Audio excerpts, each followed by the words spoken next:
Bendito seas, Señor Dios del universo, creador de los cielos y de la tierra.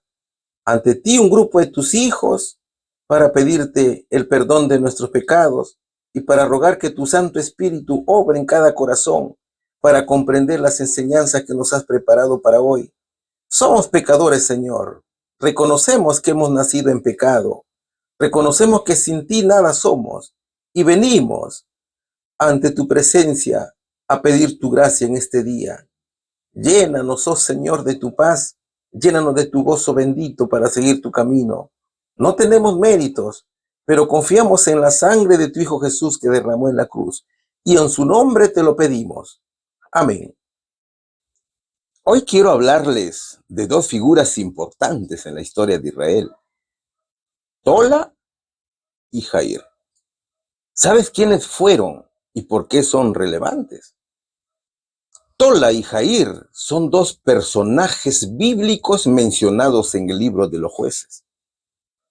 Estos jueces, temerosos de Dios, gobernaron al pueblo de Israel en tiempos de dificultad, en tiempos de transición. Y aunque sus relatos son relativamente breves, ofrecen interesantes lecciones sobre liderazgo, sobre todo, sobre la justicia, sobre la importancia de mantener la fe en Dios en tiempos de crisis. Estos jueces no solamente actuaron como líderes civiles, sino que actuaron como guías espirituales y ayudaron a Israel a mantenerse enfocados en su relación con Dios. Tola, además de ser un líder impresionante, un líder administrativo, lideró a Israel con sabiduría y humildad, mientras que Jair nos enseña cómo vivir y mantener la paz y también el orden. Entonces, son ejemplos de un liderazgo guiado por el Espíritu Santo. Por lo tanto, me debo preguntar aquí, ¿cómo aplico el liderazgo y la humildad de Tola y Jair en nuestra vida diaria? Esto es lo que vamos a estudiar el día de hoy, en el tema que se titula Tola y Jair. Así que bienvenidos, mis hermanos, a la lección de hoy. Es un privilegio estar frente a ustedes para poder compartir la hermosa palabra de Dios. El Señor nos tiene preparado un hermoso mensaje para nosotros. La palabra de Dios es excelente, es rica, ¿no es cierto? Es un alimento muy sabroso que sus hijos la disfrutan con alegría, con gozo, con mucha felicidad. La primera pregunta dice lo siguiente: ¿qué juez levantó el Señor para defender a Israel? ¿Y cuántos años tuvo tal responsabilidad? Vamos a estudiar en esta oportunidad el capítulo 10 del libro de los jueces, versículos 1 y 2. Después de Abimelech, se levantó para librar a Israel Tola, hijo de Fua, hijo de Dodo, varón de Isaacar, el cual habitaba en Samir, en el monte de Efraín, y juzgó a Israel 23 años, y murió, y fue sepultado en Samir. A ver, 3 años duró el gobierno autoritario de Abimelech, ¿no es cierto? Quien fue destruido por una mujer en la puerta de la torre de Tebes. Israel vivía en una profunda apostasía y Dios llamaría a otro juez. Su nombre es Tola. Tola significa gusano, significa larva, significa escarlata. Tola pertenecía a la tribu de Isaacar. Era hijo de Fua y nieto de Dodo. Tola, mis hermanos, fue uno de los jueces que gobernó a Israel después de la muerte de Abimelech. Su misión como juez era liderar, gobernar y guiar al pueblo de Israel en tiempos de necesidad. Fue Tola quien restauró el orden. la ley y la justicia. ¿Ve, mi hermano? Su gobierno duró 23 años. Es decir, que su gobierno fue relativamente largo y estuvo marcado por una cierta estabilidad. Su pacífico reinado fue un feliz contraste con las borrascosas escenas por las cuales había estado pasando la nación. Su reinado fue a partir del año 1168 antes de Cristo hasta el año 1145 antes de Cristo aproximadamente, hasta que murió y fue sepultado en Samir. Pero aquí nos vamos a preguntar, mis hermanos, ¿cómo fue el carácter de este varón? Tola era un hombre de carácter piadoso, humilde, sabio, justo, capaz de guiar al pueblo en tiempos difíciles, a diferencia de los líderes anteriores. Él no tuvo que comandar ejércitos en combates, ni obtener victorias contra los enemigos de Israel. Pero su influencia fortaleció los lazos entre el pueblo y consolidó el gobierno sobre una base más sólida. Es decir, Tola lideró al pueblo en sus luchas espirituales contra el pecado. ¿Ve, mi hermano? A diferencia de Abimelech, que era orgulloso y envidioso, Tola era un hombre extraordinario. El objetivo de Tola era mejorar las condiciones de su pueblo en humildad, en sabiduría. Él entendió que no podía llevar a cabo grandes hazañas, pero se comprometió a cumplir con lealtad su responsabilidad hacia Dios y su pueblo. Tola fue un hombre que valoraba en gran manera el privilegio de rendir culto a Dios, por lo que decidió vivir cerca del tabernáculo para poder participar con mayor frecuencia en los servicios religiosos que allí se celebraban. Tola formaba parte del remanente de Dios, que clamaba al Señor cuando Israel caía en apostasía. ¿Y qué aprendemos de este personaje? Aprendemos valiosas enseñanzas sobre el carácter. Primero, aprendemos su humildad. Tola no buscó la gloria personal ni el poder. A diferencia de otros líderes que deseaban destacarse por victorias militares o prestigio. Tola entendió que su rol como juez era servir al pueblo y también servir a Dios. Su humildad lo llevó a priorizar el bienestar de Israel en lugar de su propio interés. Segundo, aprendemos el servicio y dedicación a Dios. Tola eligió vivir cerca del tabernáculo para participar activamente en la adoración a Dios. Eso refleja una vida dedicada al servicio divino y también al pueblo. Nos enseña que un buen líder no solamente debe guiar, sino también debe estar profundamente comprometido con la vida espiritual y el bienestar de la iglesia. Tercero, aprendemos la fidelidad y el deber. Aunque no tuvo grandes conquistas, no tuvo logros militares, pero Tola cumplió fielmente con su deber. Y eso nos enseña que la fidelidad a la tarea que Dios nos encomienda, por pequeña o grande que sea, es crucial, mis hermanos, para construir una vida y una comunidad de fe firme. Querido hermano, las cosas buenas de los hermanos de la antigüedad tenemos que imitar. Y Tola nos enseña que el verdadero carácter de un líder y una persona se manifiesta en la humildad, en el servicio desinteresado y en la fidelidad al propósito que Dios tiene para nosotros.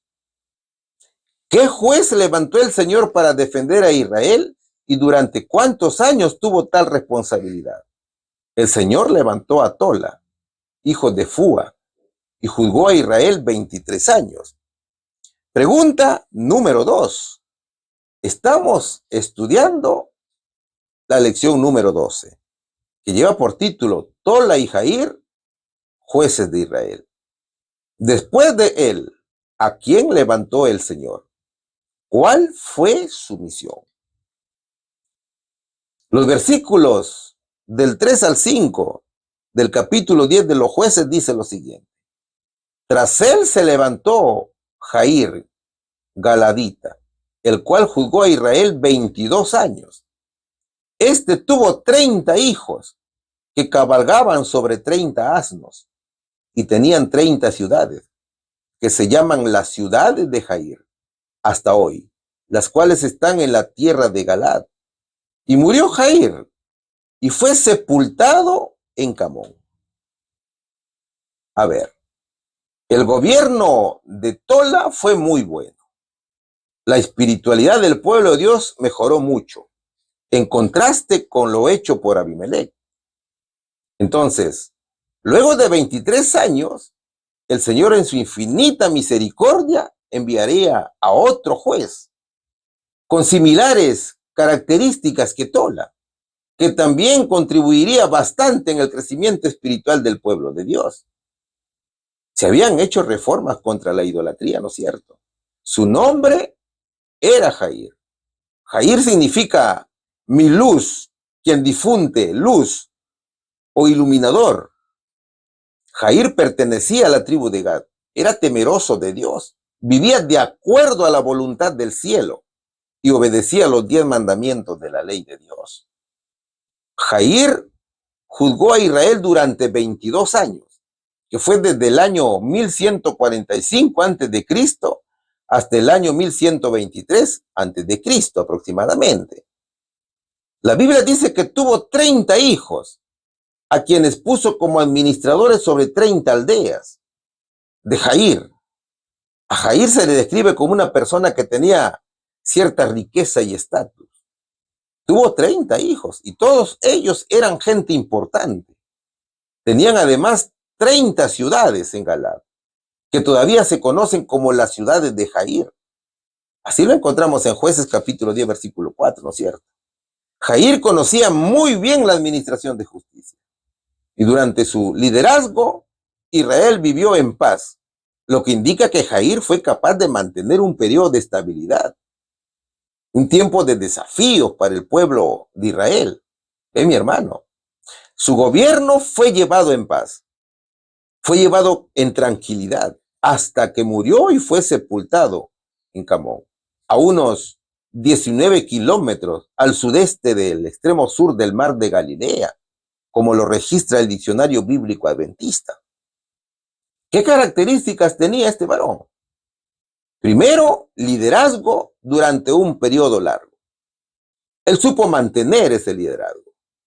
Jair juzgó a Israel durante 22 años, lo cual señala que fue un líder estable y duradero. Segundo, pertenecía a una familia prominente. Era de la tribu de Gad y de una familia notable. ¿Sabes por qué, mi hermano? Porque la Biblia dice que tenía 30 hijos que montaban sobre 30 asnos. Y este detalle refleja una posición económica y social elevada, ya que los asnos eran considerados animales de nobleza y riqueza en aquel tiempo. ¿Ve? Tercero, éxito en la administración de justicia. Durante su liderazgo no hubieron conflictos mayores. Es que se menciona que tuvo un periodo de paz en Israel. Cuarto, era un hombre de influencia familiar. El hecho que sus hijos pudieran montar asnos significa que Jair también tenía una gran influencia dentro de su familia, posiblemente actuando como una figura central en ella y transmitiendo su liderazgo. Entonces, el largo periodo de gobierno demuestra la capacidad de su liderazgo. Todo con la guía de nuestro Señor Jesucristo, por supuesto, viviendo en obediencia y haciendo la voluntad del Señor. ¿Y qué aprendemos de Jair? Aprendemos extraordinarias lecciones. Primero, aprendemos la importancia de la familia. La familia de Jair jugó un papel importante, crucial en su liderazgo y en la consolidación de su poder. Nos enseña también la importancia de ser un ejemplo para nuestra familia y transmitir los valores correctos a las futuras generaciones. Eso nos enseña Jair, a nosotros, los creyentes. También recuerda la importancia de la familia en la misión de la evangelización y la obra misionera. Segundo, nos enseña el valor de la estabilidad. Un gobierno estable, mi hermano, y duradero es esencial para el bienestar de un pueblo. Y Jair proporcionó este tipo de liderazgo, lo que permitió a Israel prosperar durante su mandato. Todo era obra del Espíritu Santo, por supuesto. Queridos hermanos, cuando el Espíritu Santo mora en nuestro corazón, la paz se logra a través de decisiones sabias y justas, así como de un liderazgo centrado en principios firmes. Y tercero, también nos enseña el impacto del liderazgo.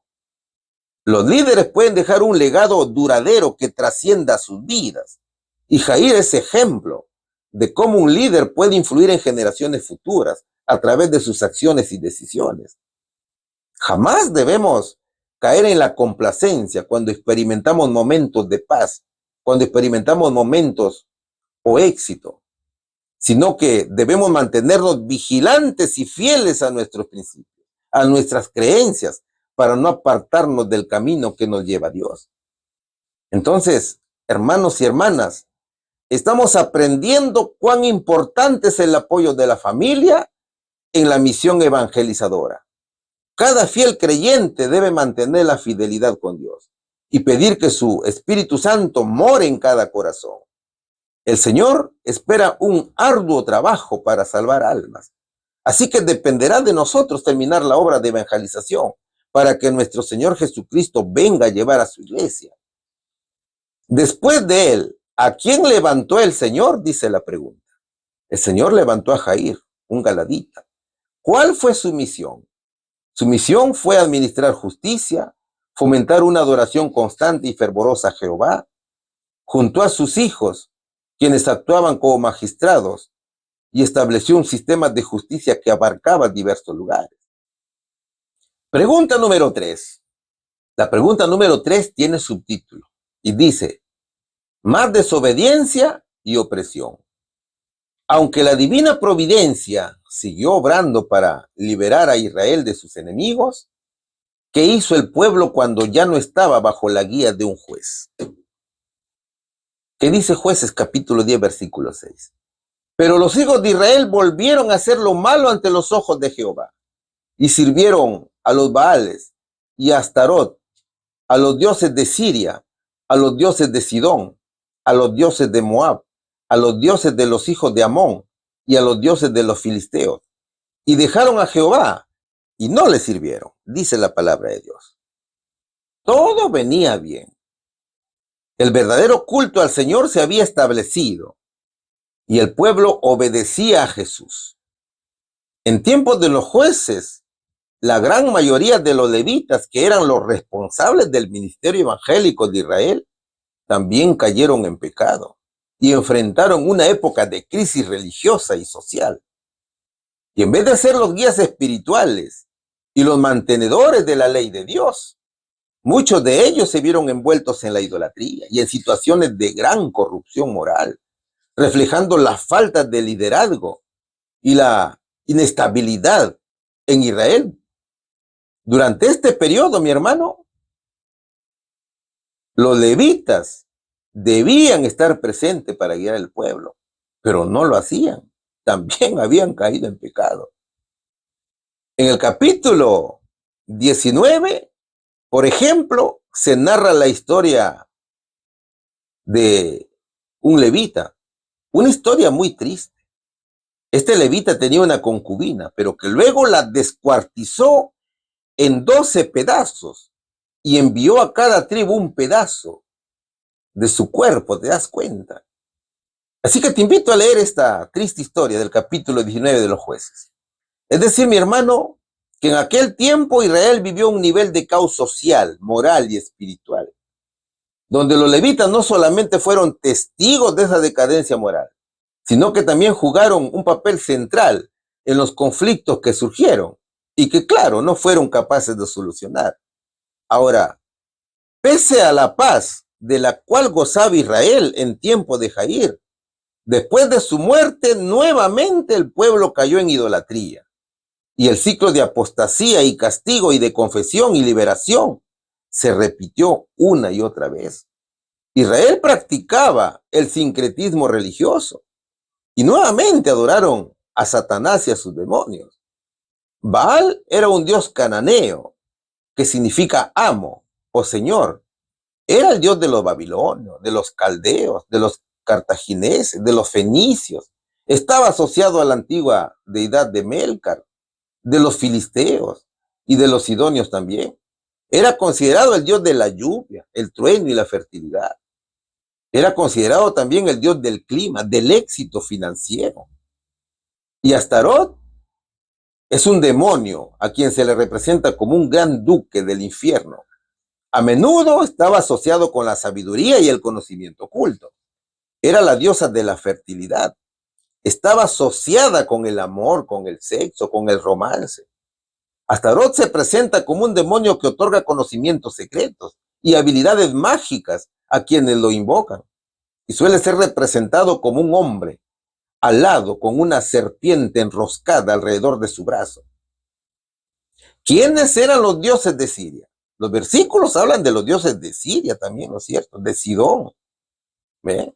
Algunos de los dioses de Siria que eran principales eran Hadad o Hadad, que era el dios de la tormenta y la lluvia, y Atargatis, una diosa madre que era relacionada con la fertilidad. También adoraban al dios El, considerado el dios supremo y padre de todos los dioses en el panteón fenicio. Era una figura paterna y creador del universo. Así lo consideraban a este dios pagano. Estaba asociado con el sol y también con el cielo. ¿Ve? También adoraban a Anat. Anat era una diosa guerrera, considerada también diosa de la fertilidad, y a menudo estaba asociada con tormentas y también con el amor. Adoraban también al dios Mot. El dios Mot era el dios de la muerte y el inframundo, opuesto a Baal. ¿Quiénes eran los dioses de Sidón? Además de los dioses ya indicados, adoraban a Yam. Yam era el dios del mar y a menudo era representado en conflicto con Baal. Melcar también era un dios importante en Tiro, que también era una ciudad fenicia, y se asociaba con Heracles en la mitología griega. Y encontramos también a Eshmun. Eshmun era el dios de la salud, el dios de la sanación. Era muy venerado en Sidón. ¿Quiénes eran los dioses de Moab? La cultura moabita adoraba a Quemos, que era el principal dios de los moabitas. Quemos era considerado un dios de la guerra y un dios de la fertilidad. En cuanto a los dioses de los hijos de Amón, además de Baal y el resto de los dioses que estamos estudiando, tenían como dios nacional a Milcom, también conocido como Moloch. Moloch era un dios asociado con los sacrificios, ¿no es cierto? Sacrificios de niños, sacrificios humanos. Mientras que los filisteos adoraban a Dagón. Dagón era el principal dios de los filisteos y se le representaba generalmente como una figura con cuerpo humano y cabeza de pez, o como una figura con cuerpo de hombre y parte inferior de pez. Dagón era asociado con la agricultura y también con la pesca, y era un dios importante para los filisteos en la región. Fue Dagón a quien el arca del pacto, cuando fue capturada por los filisteos, destruyó en su propio templo. El arca destruyó a Dagón. Acuérdate de esa historia que se encuentra registrada en 1 Samuel capítulo 5, versículos del 1 al 7. Es decir, habían muchos dioses paganos y cada cultura tenía un dios nacional. Entonces, Israel, al ser influenciado por estas culturas, caía en pecado. Y eso tiene un origen. Eso le sucedía a Israel por no obedecer a Dios, quien había ordenado exterminar a todas las naciones paganas de la tierra de Canaán. En la actualidad, muchas personas recurren a figuras religiosas para pedir ayuda en diferentes campos de su vida. Las creencias religiosas y las devociones populares han dado lugar a una variedad de dioses, a quienes llaman santos y a los que atribuyen diferentes poderes o atributos. Por ejemplo, a San Judas Tadeo. A San Judas Tadeo lo consideran como el dios del trabajo. A San Expedito, que es el dios que soluciona problemas. A San Antonio de Padua, que es considerado el dios que ayuda en la búsqueda de objetos perdidos o en la búsqueda de pareja. A la Santa Muerte, que es considerada como una figura que protege y guía en momentos de peligro y adversidad. También encontramos a San Miguel Arcángel, que es venerado como protector contra el mal, contra el pecado y contra las adversidades espirituales. Además, es considerado como un defensor en situaciones difíciles. Aquí encontramos también a la Virgen de los Remedios, que es una diosa en situaciones de enfermedad o desesperación. A San Rafael Arcángel. San Rafael Arcángel es considerado el patrono de los viajeros y aquellos que buscan curación física o emocional. Y vaya que también existe la Virgen del Tránsito o la Virgen Dormida, a quien se le atribuye protección del peligro del tránsito vehicular. Y también es la creencia católica que se refiere a la muerte física de María y la glorificación y ascensión al cielo, sin pasar por la corrupción del cuerpo. Y así hay un montón, mis queridos hermanos, de dioses paganos. Si recuerdas alguno más, por favor, comenta, porque hay muchísimos, hermanos. Hay muchos dioses paganos ahora. Así que hay que tener mucho cuidado con el astuto diablo, que está engañando al mundo. El diablo está furioso, ¿cierto? Por lo tanto, está engañando de distintas maneras al ser humano. ¿Cuál sería, mis hermanos, la respuesta aquí? Aunque la divina providencia siguió obrando para liberar a Israel de sus enemigos, ¿qué hizo el pueblo cuando ya no estaba bajo la guía de un juez? Se prostituyeron, abandonaron a Jehová y adoraron a dioses falsos. Pregunta número 4. ¿Qué dice la pregunta número 4? Vamos a leer. Entonces, ¿qué pasó de nuevo? ¿Hasta qué punto se extendieron a otras áreas los problemas que enfrentaron las tribus al este del Jordán? ¿Qué dice Jueces capítulo 10, versículos del 7 al 9? Y se encendió la ira de Jehová contra Israel, y los entregó en manos de los filisteos, y en manos de los hijos de Amón, los cuales oprimieron y quebrantaron a los hijos de Israel. En aquel tiempo, 18 años, a todos los hijos de Israel que estaban al otro lado del Jordán, en la tierra del amorreo que está en Galad. Y los hijos de Amón pasaron el Jordán para hacer también guerra contra Judá y contra Benjamín y la casa de Efraín. Y fue afligido Israel en gran manera. A raíz de la idolatría, nuevamente Israel desobedeció a Dios.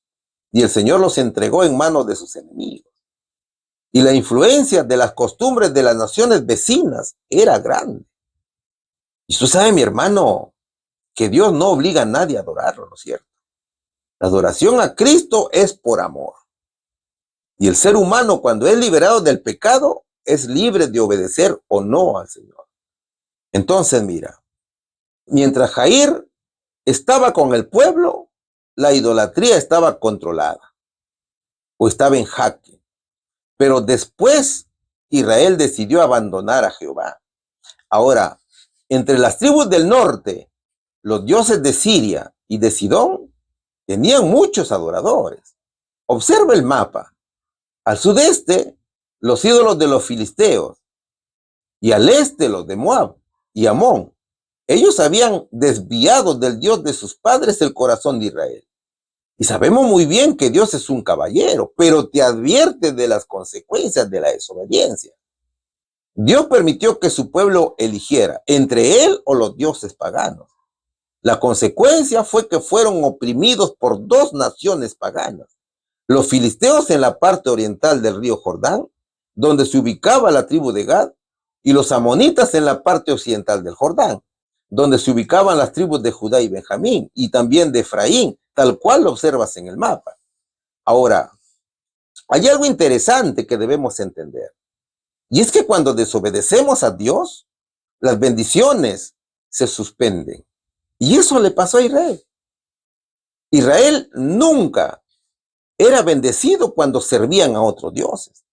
Y en lugar de eso, eran oprimidos y quebrantados. Ellos fueron afligidos en gran manera, pero Dios les dio lo que querían. Hermanos míos, la naturaleza pecaminosa con la cual nacemos es quien está lista para aprovechar cualquier oportunidad de desobediencia. ¿Usted cree que los israelitas no sabían que la idolatría era mala, que era pecado? Claro que lo sabían, ¿no es cierto? Pero su naturaleza pecaminosa los dominaba y los hacía pecar. ¿Qué decía Pablo al respecto?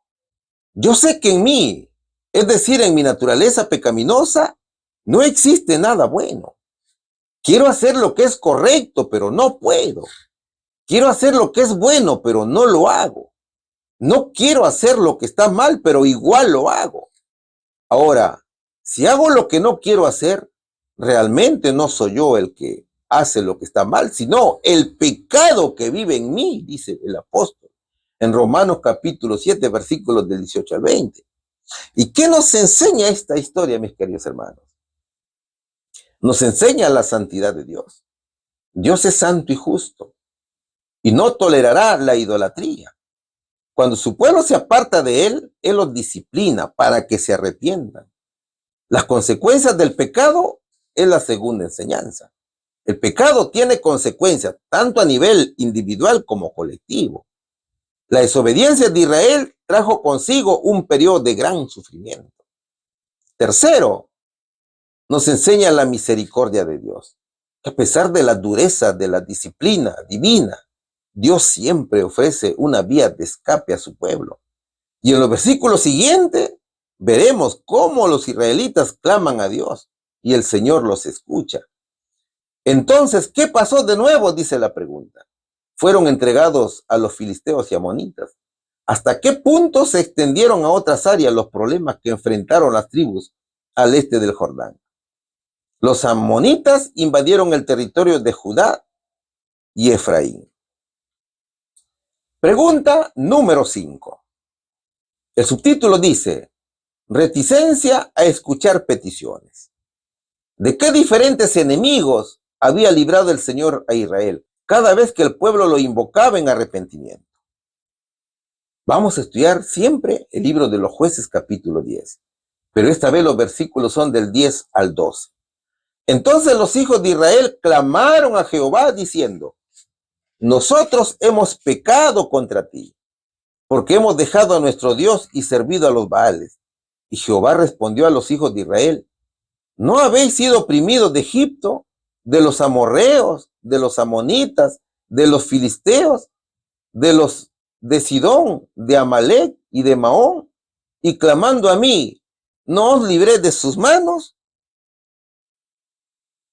Las palabras de este clamor parecían sinceras, pero la respuesta de Dios parece indicar que el Señor vio algo que faltaba en el arrepentimiento de Israel.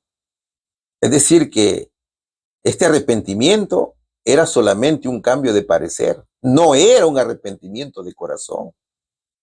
Es que a veces podemos decir que clamamos al Señor, pero ese clamor pidiendo liberación puede ser solamente de labios para afuera, para salir de la situación y luego seguir en lo mismo. ¿Ve, mi hermano?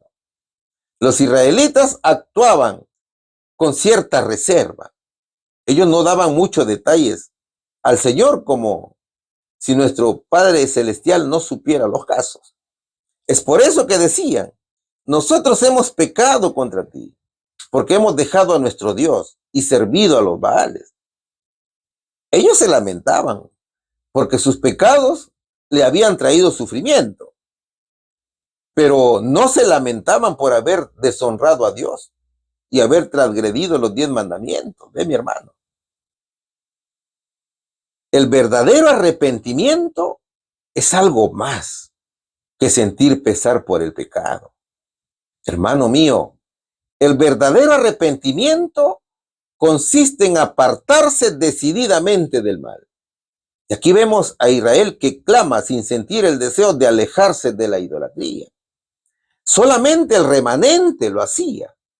Y eran ellos a quienes escuchaba el Señor y acudía en su auxilio.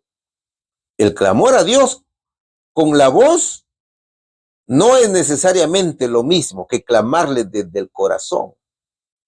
Y Dios quería de parte de Israel lo mismo que Él quiere también de nosotros. ¿Se da cuenta, mi hermano? Dios quiere un corazón que ponga sus manos en el arado y que no mire hacia atrás. Él quiere que lleguemos al lugar donde sabemos que no hay nada de valor para ir tras ello, excepto Dios. ¿Por qué clamaban a Dios entonces? Ellos no clamaban por amor al Señor, sino que ellos clamaban porque no sabían qué hacer frente a los enemigos que los estaban oprimiendo día y noche. ¿Y qué hace el Señor? Dios le recuerda a los israelitas cómo los ha librado en el pasado de opresores mucho más poderosos y subraya la ingratitud y la dureza de corazón de su pueblo. Dios dice, siempre los he liberado, pero ustedes siguen en lo mismo. Es que sabes, el ser humano en su terquedad siempre sucumbe ante el pecado. La naturaleza pecaminosa hace que el ser humano, a pesar de haberse arrepentido de sus pecados, siempre tenga esa tendencia a regresar a ese mismo pecado. Y Pedro lo ilustra de una manera magistral, este ciclo de desobediencia. ¿Qué dice Pedro en su segunda carta, capítulo 2, versículos del 20 al 22? Y cuando la gente escapa de la maldad del mundo, por medio de conocer a nuestro Señor y Salvador Jesucristo, pero luego se enreda y vuelve a quedar esclavizada por el pecado, termina peor que antes. Demuestran que tan cierto es el proverbio que dice, un perro vuelve a su vómito, y otro que dice, un cerdo recién lavado vuelve a revolcarse en el lodo. ¿Por qué caía entonces Israel en pecado? Porque se apartaba un poquito de Dios.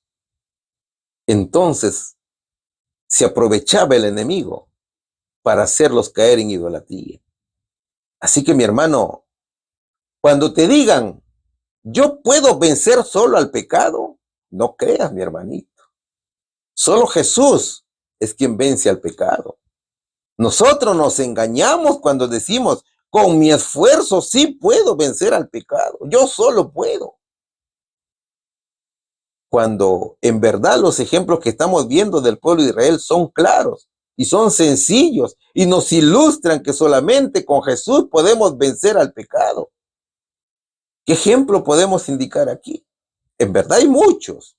Por ejemplo, un exadicto que ha superado una adicción, puede ser alcohol o las drogas, y que después de un tiempo de sobriedad vuelve a consumir. Y a pesar de haber experimentado la libertad y la paz que trae la recuperación, elige nuevamente regresar a un estilo de vida destructivo. Otro ejemplo es un ex convicto, una persona que ha cumplido una condena en prisión y que tras ser liberado vuelve a cometer los mismos delitos. Y a pesar de haber tenido la oportunidad de rehabilitarse y comenzar una nueva vida, decide regresar a sus actividades delictivas. ¿Ve, mi hermano? Hay otro ejemplo más. Un creyente que abandona la iglesia. Un hermano que ha sido parte activa de una comunidad cristiana, pero con el tiempo se aleja de su fe y de los mandatos divinos del Señor Jesucristo. Y a pesar de haber experimentado el amor de Dios y el compañerismo con otros creyentes, decide vivir una vida secularizada. ¿Ve, mi hermano? ¿Qué es lo que sucede entonces? Lo que sucede es que las raíces espirituales son débiles. Si la fe de una persona no está profundamente arraigada, puede ser más fácil ceder a las tentaciones. ¿Qué más? Aquí sucede también el tema de las presiones sociales. El entorno y las relaciones pueden influir en las decisiones de una persona y llevarla a tomar malas decisiones. Entonces aquí también encontramos la falta de apoyo. Es decir, por no contar con un sistema de apoyo sólido, puede hacer que sea más difícil mantener el cambio. Entonces, mis hermanos, seamos firmes. Tenemos que ser fuertes y actuar con firmeza en nuestra fe. Y tenemos que caminar de la mano de nuestro Señor Jesucristo también, ¿no es cierto?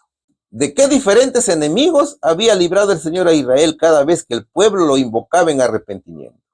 De los egipcios, los amorreos, los amonitas, los filisteos, los sidonios, los amalecitas y también de los...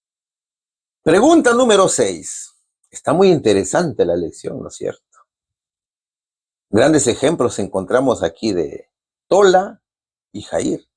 Fueron siervos de Dios, formaron parte del remanente, fueron reformadores.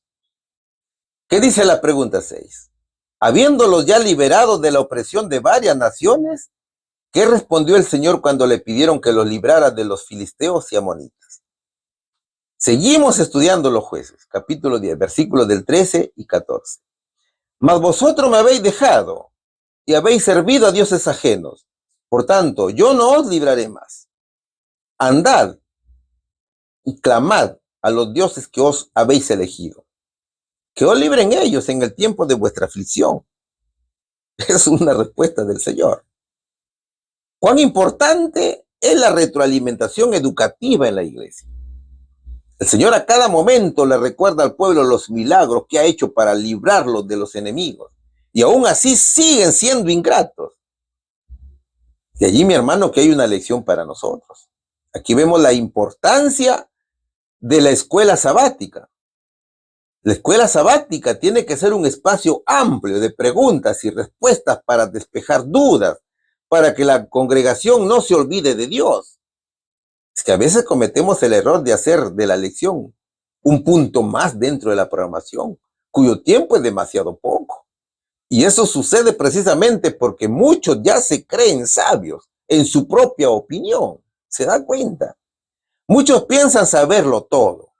Y en su egoísmo, que es un tremendo pecado, arrastran a la oscuridad a los demás hermanos, que en verdad desean aprender. Israel rechazó la misericordia divina y desestimaron su gracia. Por tanto, serían confrontados con la justicia. ¿Qué les dijo el Señor al ver su cambio de parecer y no ver un arrepentimiento sincero?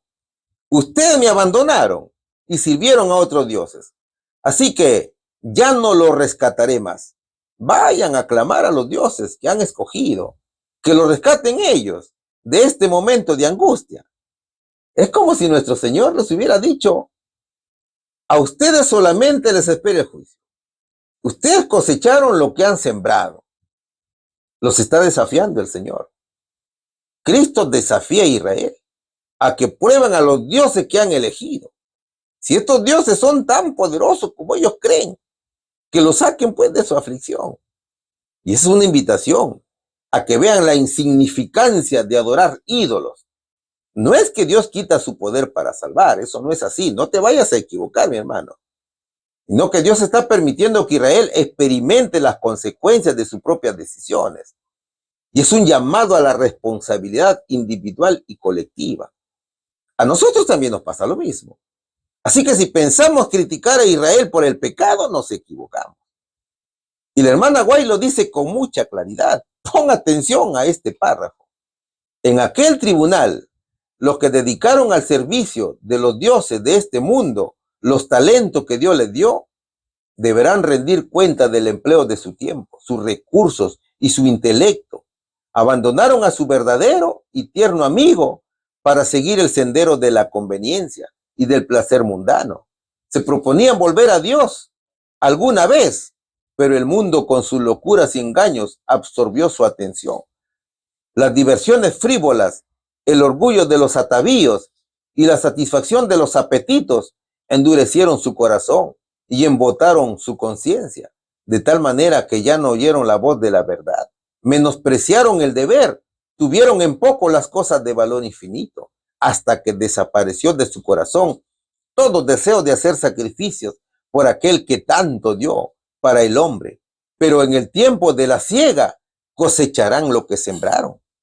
Es un interesante párrafo y muy claro además. Mis hermanos, Dios advierte las consecuencias de una vida dedicada al mundo y a los placeres materiales. Aquí se enfatiza la importancia de la espiritualidad, de la responsabilidad individual y la rendición de cuentas ante Dios. Cada acción humana tiene un impacto eterno. Así que cuidado, mis hermanos, con no estar actuando de la manera que Dios quiere. Los talentos son de Dios y Dios los requiere para su obra. Por lo tanto, nosotros tenemos que ponerlos a su disposición. ¿Qué dice la respuesta aquí? Habiéndolos ya liberado de la opresión de varias naciones, ¿qué respondió el Señor cuando le pidieron que los librara de los filisteos y amonitas? Jehová les dijo, como me han abandonado y han adorado a otros dioses, ya no los voy a salvar. Vayan a clamar a los dioses que han escogido, que los rescaten ellos de ese momento de angustia. Pregunta número 7. Hemos llegado al final de la lección. Y el subtítulo dice, súplica y reforma. Al encontrarse en gran dificultad, ¿qué preguntó Israel una vez más? ¿Qué reforma tuvo lugar, aunque no fue un juez en particular quien la impulsó? Seguimos estudiando Jueces, capítulo 10, versículos 15 y 16. Y los hijos de Israel respondieron a Jehová, hemos pecado. Haz tú con nosotros como bien te parezca. Solo te rogamos que nos libres en este día. Y quitaron de entre sí los dioses ajenos y sirvieron a Jehová. Y él fue angustiado a causa de la aflicción de Israel. Queridos hermanos, para que Dios sobre en cada corazón y haga libre al pecador, primero tiene que haber una reforma. Israel tenía que arrepentirse, tenía que pedir perdón y tenía que deshacerse de los ídolos. Es decir, tenía que destruir las imágenes a quienes adoraban. Tenía que entregarse a Jehová para que el Espíritu Santo subyugara la naturaleza pecaminosa. ¿Ve? Cuando Israel se apartó de los ídolos, el Señor pudo obrar en su misericordia y salvó a Israel. Israel se rindió totalmente ante Dios. Hemos pecado. Haz tú con nosotros como bien te parezca. Solo te rogamos que nos libres en este día, dijeron.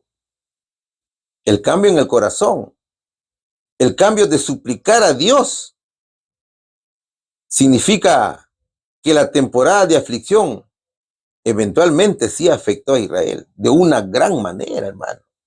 Israel entregó su voluntad a Jesús porque no podía más con el pecado, ¿ve? Dios miró a Israel, el cual era desobediente, con compasión y no con enojo.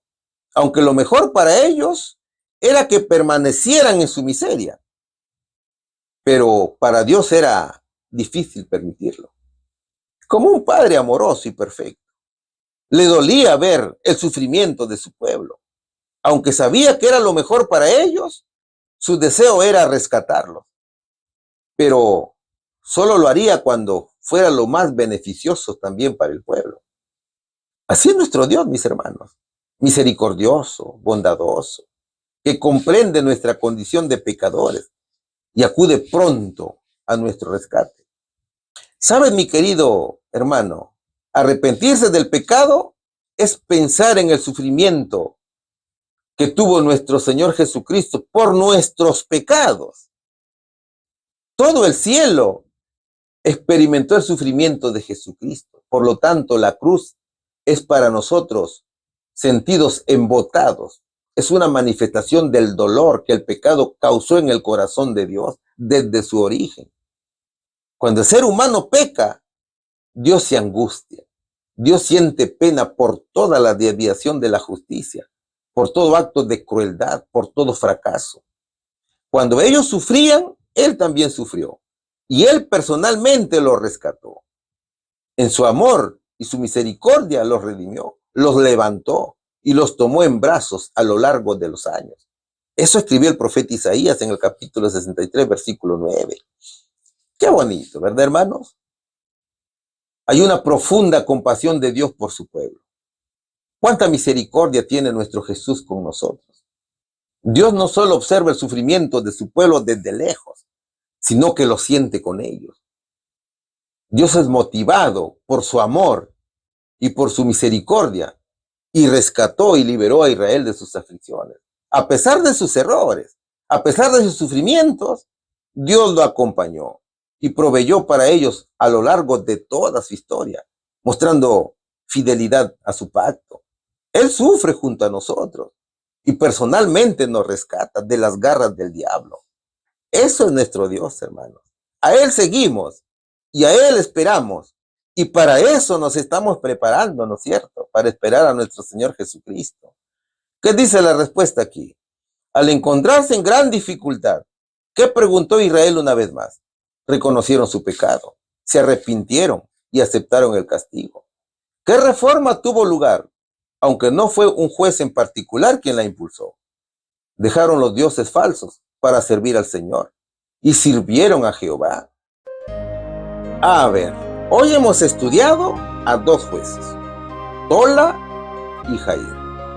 Tola lideró a Israel durante 23 años y después de su muerte, Jair asumió el liderazgo durante 22 años.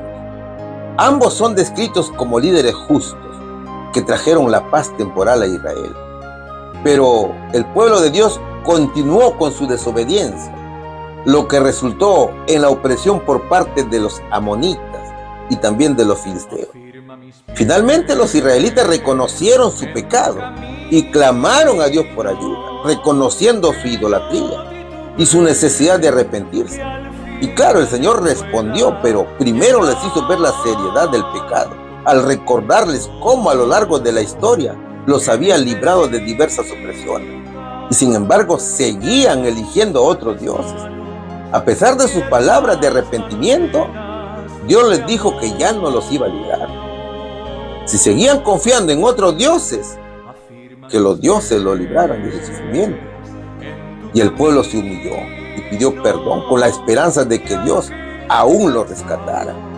Mis hermanos, esta lección muestra cómo el pueblo de Israel cae repetidamente en la desobediencia, pero también destaca la importancia del arrepentimiento genuino. En la vida diaria, muchas personas cometemos errores o nos alejamos de lo que sabemos que es correcto. Aunque el pueblo de Israel falló una y otra vez, Dios sigue siendo fiel. Y esto nos recuerda que aunque a veces fallamos en nuestras propias vidas espirituales, Dios es paciente para con nosotros, es misericordioso, está dispuesto a perdonarnos si realmente nos volvemos a Él con un corazón arrepentido. De allí, mi hermano, la importancia de la lealtad a Dios. Estos pasajes también resaltan la importancia de no poner nuestra confianza ni devoción en cosas o personas que no son Dios. El pueblo de Israel se apartó por su idolatría y esto trajo sufrimiento y también trajo opresión.